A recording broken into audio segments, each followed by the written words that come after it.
Hello and welcome. Welcome to Conflict Resolution Training. I'm Linda Kroll. I'm a therapist, mediator, attorney, Chopra Certified Teacher of Meditation, Yoga, and Ayurveda. And I've blended 35 years of experience as an internal family system therapist with everything I've learned along the way to give you some tools today. So thank you so much for being here. I know you have a lot of places you could be.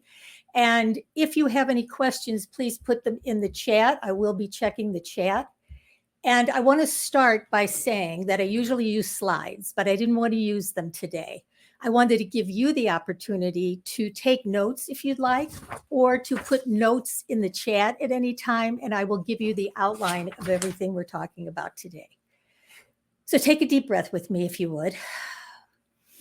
Whatever you're doing, if you're double tasking, if you give me 30 minutes uninterrupted, I'm going to give you a lot of information. And if you have to leave early, put notes in the chat or direct message me notes, and I will get back to you with the notes from today. So here's what we're going to talk about today. We're going to talk about tools to help you resolve conflict.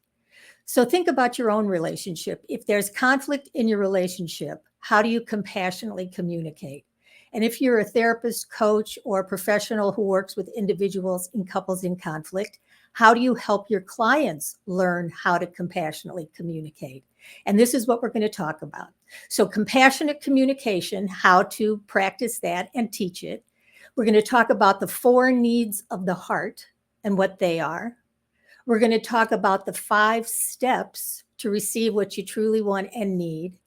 We're going to talk about how a spiritual graft, G-R-A-F-T, can help you heal your ego's wounds. And then we're going to talk about roadmaps and how I can continue to help you moving forward.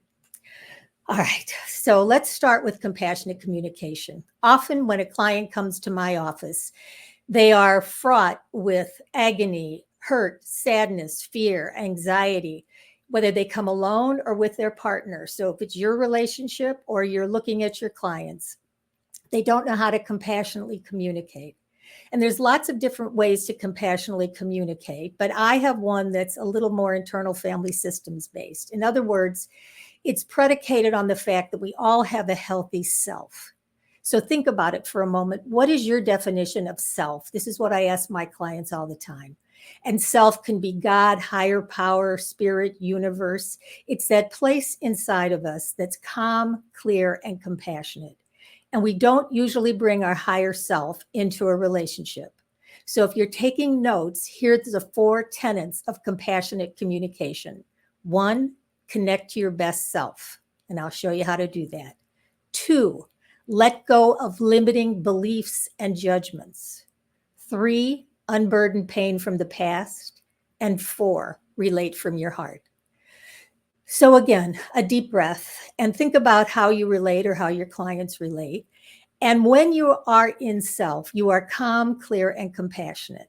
But we don't always stay in self. We have parts that we exile that are sad and hurt and scared. We try to manage by being nice, pleasing, caretaking, hardworking. And sometimes we get extreme when we can't contain all those feelings. And we act out in ways that become pretty bad habits of communicating. So think about how you communicate with your partner, or think about how your clients communicate. They are judging, blaming, reacting, withholding, shutting down, lashing out. But they don't have to do that.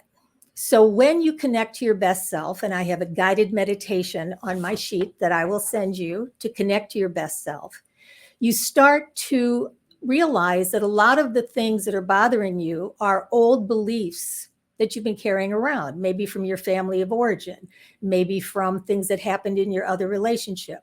So instead of carrying around those limiting beliefs, you start to take a look at them. And then you unburden pain from the past.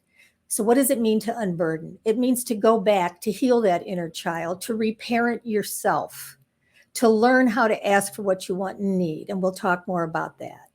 So once you connect to your best self, let go of your limiting beliefs and judgments of yourself and your partner. When you unburden the pain from the past and don't take it into the present or project it into the future, and you relate from your heart, miracles start to happen. Because what we're looking for are the 4 needs of the heart.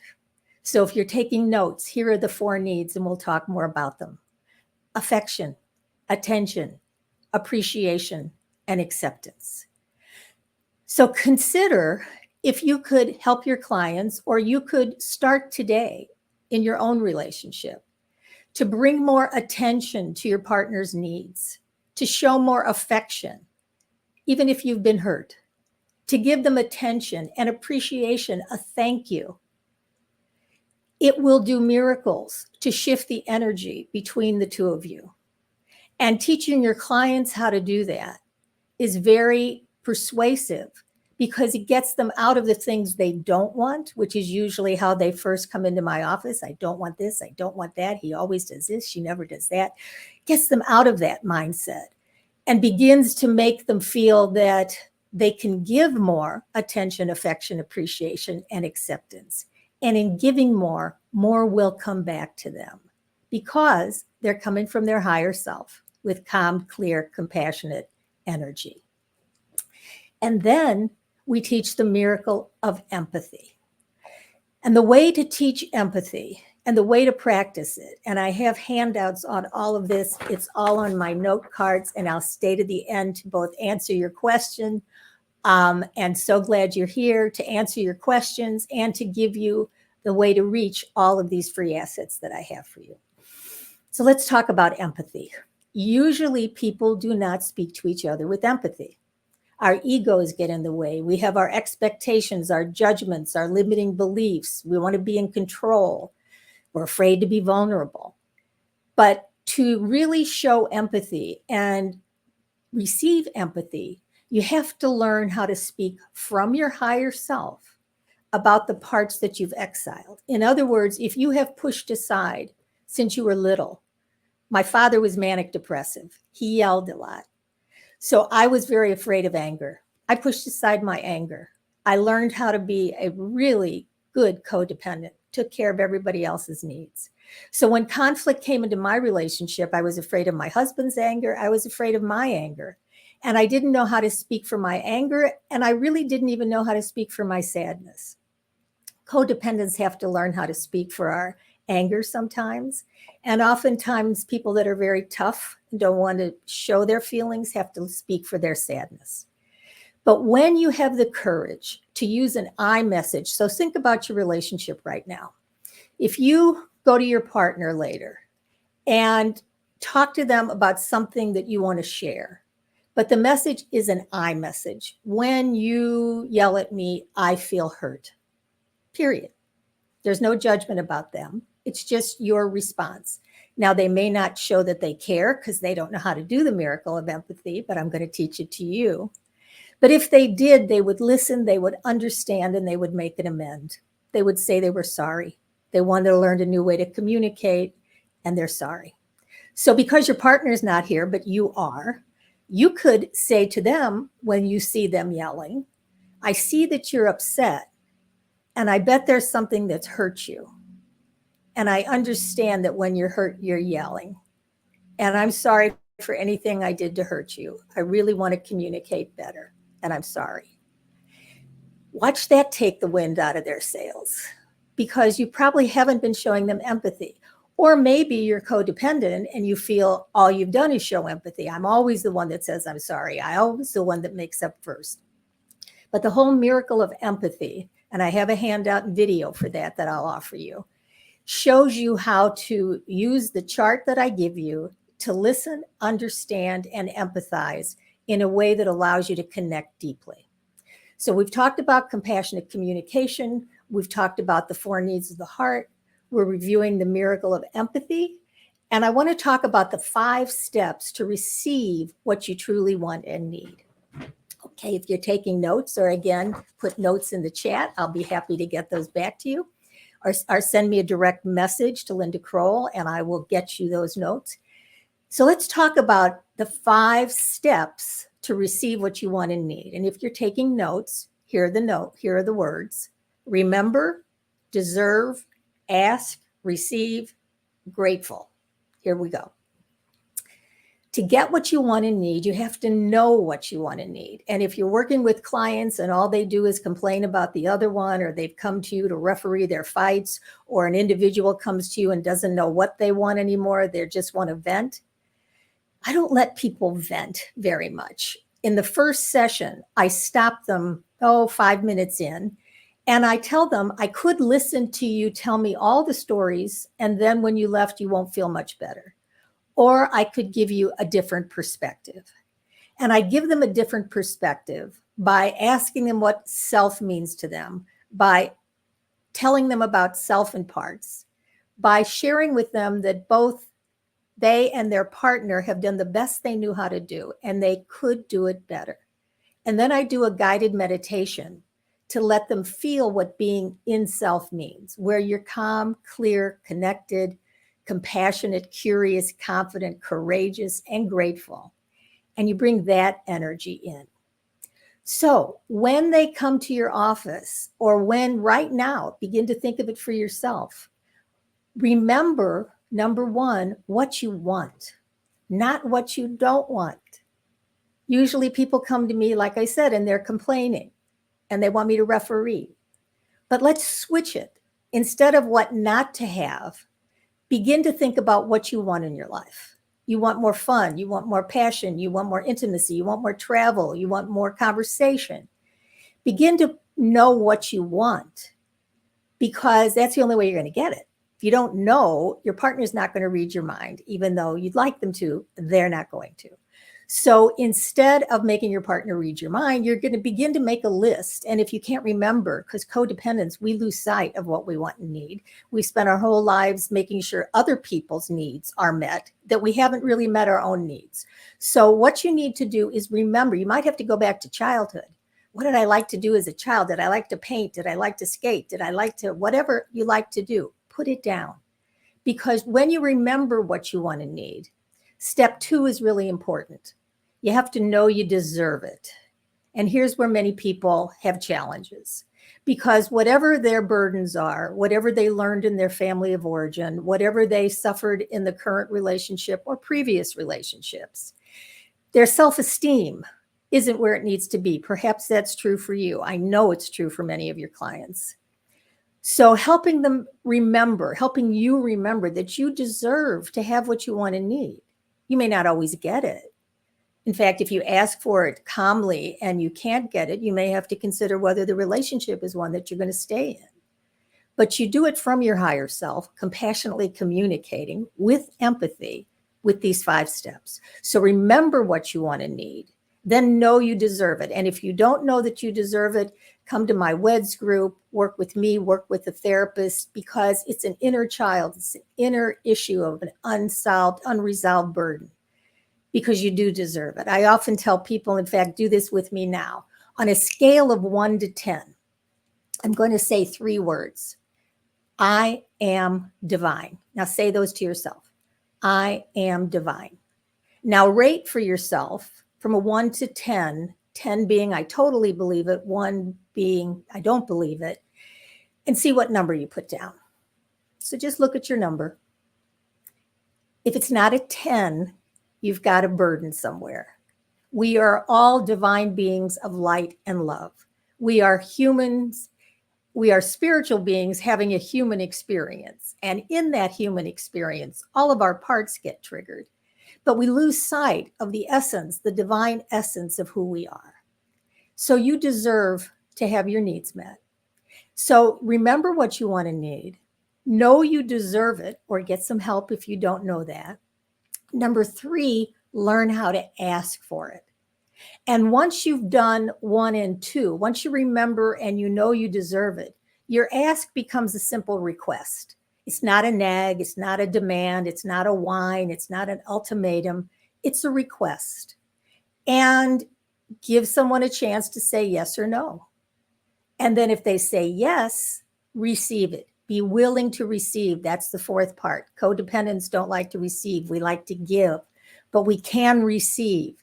And in receiving, we keep the flow of energy going that changes the dynamics and resolves conflict. Because conflict is when our needs aren't met. when we're not getting enough attention, affection, appreciation, or acceptance. But we don't always get that because we're not clear on what we want and need. So step 1, remember. Step 2, know you deserve it. Step 3, ask respectfully, calmly, compassionately. Step 4, be willing to receive. Step 5, stay grateful. Gratitude is an element of your higher self. It keeps a reflection going that will allow you to sit in an energy of gratitude instead of regret or remorse or indecision. So the 5 steps to receive, remember what they are, know you deserve it, learn how to ask for it, be willing to receive, and stay grateful. Okay, so we've covered compassionate communication, the needs of the heart, 5 steps to receive. And I said we do it in under 30 minutes, so here we go. Now I'm going to talk about a spiritual graft, G-R-A-F-T. So if you're following along, the thing that I realized a while ago is that most of our conflict, most of our wounds, let's say, come from our ego. We want things to be our way. We grew up expecting a certain outcome. We're disappointed if we're not in control. So when our ego, we have expectations, and many people say that expectations are premeditated resentments. I love that. Expectations are premeditated resentments. So if we show up from our higher self, we are just present. We are not trying to control how the outcome needs to be. But we don't do that all the time. And when you're having conflict, your needs aren't being met. You're not asking for what you want. You're not getting it. And if you don't get what you want and need in a relationship, there is a way to peacefully and respectfully end that relationship. And I'll talk more about that too. But when you are fighting and your egos are clashing, if either one of you can get to self, and if you're working with clients, if you can help them learn how to get to self, and I give you all the tools to help you do that in my trainings. When someone is in self, they can apply a spiritual graft, G-R-A-F-T. You know how like something's bleeding and you take a skin graft and you put it on it? Well, when your ego's wounds are bleeding, use your higher self to put a spiritual graft, which is G, gratitude, R-A, radical acceptance, F, forgiveness, T, trust. So let's say that again. You can put a spiritual graft on your ego's wounds. And here's how you do it. Even if you're in the middle of conflict, even if your clients are in the middle of the conflict, take a moment and be grateful. Be grateful that you've come this far, that you have children, that you have a home, that you have whatever finances you have. Find something for which to be grateful, for your health, for the fact that they may be in counseling with you, for the fact that they're willing to have a dialogue with you. Find something for which to be grateful.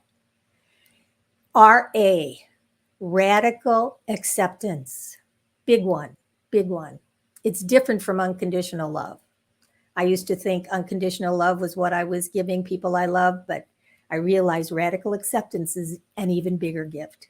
That means I accept who they are. I don't need to fix or change them. Now, in some cases, you may have to leave a relationship, but you can still accept without trying to fix, save, rescue, change, fight, demand, all those bad habits you may get into. So when you radically accept the situation, the F in the graft is forgiveness. And you forgive yourself first. First, forgive yourself. And then it will be easier to forgive your partner. And if you can't forgive, that's another burden that needs to be unburdened, because you have done the best you knew how to do based on your level of awareness at the time, based on your family of origin and all you were taught up until this point. So forgiving yourself is the first step to freedom. So I hope you can do that. And the 5th part of the graft is trust, because I want you to trust that you do have a higher self, that even though you may be confused, you might be anxious, you might be scared or guilty, or all the different feelings when there's conflict, there is a higher self. There is a peaceful, compassionate center inside of you.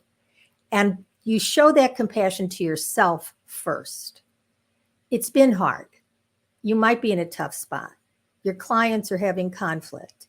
So whether you're on the receiving end of this information or you're helping your clients with it, trusting their higher self, trusting a process of healing, of therapy, of mediation, trust in God, trust in something that allows you to stop bleeding from your ego in ways that just create more conflict.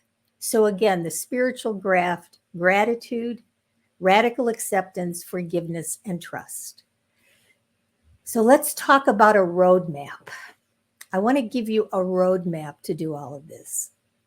If you are a professional who works with individuals or couples, I'd love to have you go to lindakroll.com and get my roadmap. And my roadmap is showing how to resolve conflict from your higher self, to create a compassionate relationship with empathy, to help your clients explore all their options, understand their rights and finances, and create the relationship they truly desire and deserve. And if you're a professional and you go to that page, it shows you where you can sign up for a 15-minute call with me.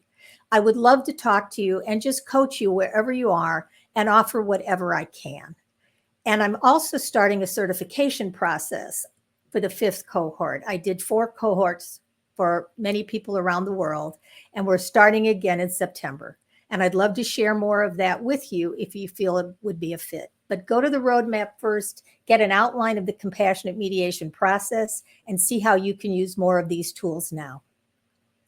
And then I also wanted to offer the miracle of empathy. If you're having problems in your relationship, or if you're working with individuals or couples that are in a loop of dysfunctional ways of relating, there's a video and a handout that I give my clients with a script, actually, how to listen from your highest self, how to speak for the parts of you that are hurt, sad, and scared, not from your judgment or your blame, and how to listen and share empathy. So you can go there and find that. I also want to talk about WEDS because I'm offering a support group for women's empowered decision support. Oftentimes in communication, in conflict, people stew in their own procrastination and indecision for years. So I'm offering a support group for people who want my support ongoing to give you all the information, all the legal and financial information you need, along with emotional and spiritual healing. So that's all in WEDS. And if you want to get a relationship assessment, I know I'm throwing a lot at you, but I want to offer it to you, and it's all in my notes. So put notes in the chat. So if you get the relationship assessment, you're going to get an assessment of where you are now. How are things in your relationship right now? And then what I want to remind you is that to really resolve conflict, as Thich Nhat Hanh says, to reconcile conflicting parties, you have the ability to understand the suffering of both sides. And if you take sides, it's impossible to do the work of reconciliation. And humans want to take sides. That's why the situation gets worse and worse. Are there people who are still available to both sides? They need not do much. They need only do one thing. Go to one side and tell them all about the suffering endured by the other side. And go to the other side and tell them all about what they're feeling at this side. That's the chance for peace. That can change the situation. And what that means is, wherever you are with your partner right now, if you're in conflict, whatever parts they're showing you. So if you're fighting, okay, if it's like a constant battle, recognize that you're both doing the best you can. He might be trying to be cool. You might be trying to be a codependent and take care of everybody and everything. But basically, what you're going to do is you're going to talk for the inner child in each of you. I know these are corny, but hey, what the heck? You each have an inner child. You're each suffering. You're each in pain. You're each scared. You're each hurt. So the more compassion you can show, So to review, if you compassionately communicate, you will connect to your best self. You will let go of your limiting beliefs and judgments that you've carried since childhood, probably. You'll unburden pain from the past, and you'll relate from your heart. And as you're relating from your heart, you're going to be able to meet the needs of the heart by giving and receiving more attention, affection, appreciation, and acceptance. And then you're going to learn the miracle of empathy. You're going to learn how to listen, understand, and empathize. And you're going to learn how to have the courage to talk about your feelings without judging the other person. And then you're going to put a spiritual graft, GRAFT, gratitude, radical acceptance, forgiveness, and trust on any of your ego's wounds. And if you're a professional, hopefully you're taking notes, or we'll get my notes so I can show you how to use these tools. And then forgive yourself and your partner and trust that you're on the road to your highest good. So I thank you. It's under 30 minutes. I'm going to check to see if there's any questions. And I hope you will find ways to direct message me so that I can work with you either in your own relationship, to teach you in my upcoming certification or my trainings. By the way, my trainings for therapists and coaches are approved by the National Board of Certified Counselors and the International Coach Federation. So if you need some continuing education credits, direct message me. I have some courses for you that are evergreen, which means they're online. You can take them yourself, or they'll be live with me. So let's take a breath and see if we can relax into some kind of trust that you got some tools here today. And the only person you can change is you. So if you are the only one who learns this in your relationship, if you're working with only one person in a couple, and you help get to self, that calm, clear, compassionate center. And I also have a care kit that I want to give you. So I'm going to give you this one too, because in this care kit, I give you that guided meditation. The guided meditation I give to my clients is in the care kit, along with the relationship assessment. And you'll be able to see how you're showing up now and how to bring your best self in. So again, just to remind you that you are a channel of love and a beacon of light. And I know that's corny, but we can make a difference. We can hopefully change the face of divorce one heart at a time. So that's what I'd like for you, is to realize we can help people compassionately communicate. We can help them learn how to bring their best self to the relationship to resolve conflict. We can help them learn how to ask for and receive what they want and need with empathy, and how to heal themselves with a more spiritual perspective of their view on life. So again, under 30 minutes, from my heart to your heart, namaste. The light in me sees and appreciates the light in you. Thank you so much for spending time with me. Thank you so much. If you're seeing the replay, again, put notes, direct message me, or put it into the chat, and I will get back to you with anything you need. I'm going to stay on in case. I will definitely send you those notes, and anyone listening later, sending a lot of love. Thank you again. I'm very passionate about helping people resolve conflict and helping train other professionals to do so. Because as I said, in my 35 years, I've helped thousands of individuals and couples. I put together a training with all the templates, the videos, the handouts, to give you everything I do so that it's at your disposal. So check the roadmap, get back in touch with me. And again, we did it in under 30. Sending love, sending thanks, and I'll talk with you soon. Bye for now.